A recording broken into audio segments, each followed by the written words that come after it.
দুঃখের সঙ্গে বলছি বন্ধুরা, কালকে তো খুব ঝড় হয়েছে। তোমাদের এখানে কি ঝড় হয়েছে? তাহলে জানাবে আমাকে অবশ্যই কমেন্ট করে।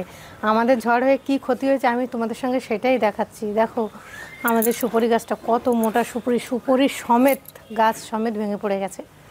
এই যে কালকে ঝড়ে আমাদের এই ক্ষতিটা হয়েছে এবং আমাদের ঘরের এই যে কার্নিশের উপরে পড়েছে। এখন কী করে যে কাটা হবে এটাই আমরা খুব চিন্তায় আছি। দাদা একা একা কি কাটতে পারবে না আবার লোক ডাকতে হবে? কজন লোক লাগবে কাটতে কে জানে। এই যে অনেক উঁচু গাছটা, এটা আমি ছাদ থেকে করছি।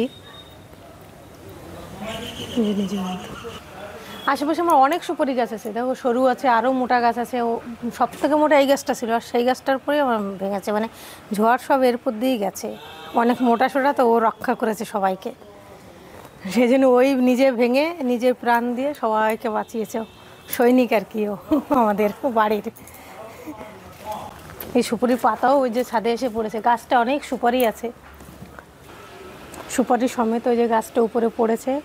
যখন কাটাকাটি হবে তোমাদের নিশ্চয়ই দেখাবো, সেই অপেক্ষায় তোমরা থাকো। যেতে বলো। এটা যখন পড়েছে কত শক্তি নিয়ে পড়েছে বলো।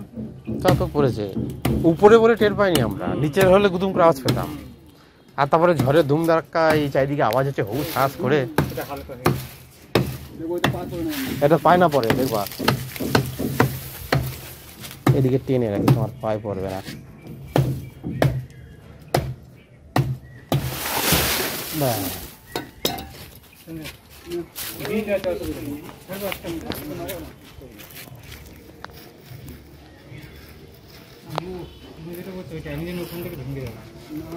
সহজে ভাঙবে না, ওইখানটা প্যাঁচ প্যাঁচ খেয়ে আছে।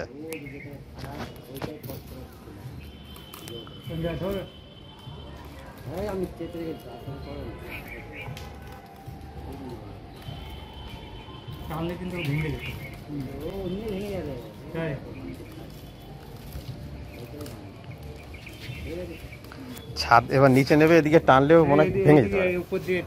এদিকটা টেনে সরিয়ে নিয়ে আসো, তাহলে ঘুরলে ভাঙলে ওখানেই থাকবে।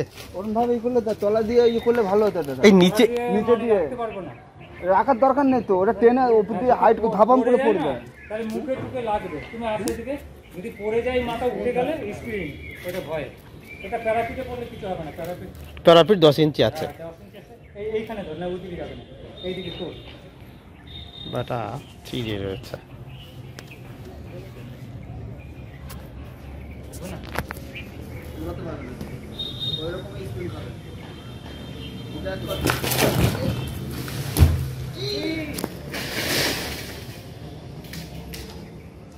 প্যারা গাছে পড়েছে।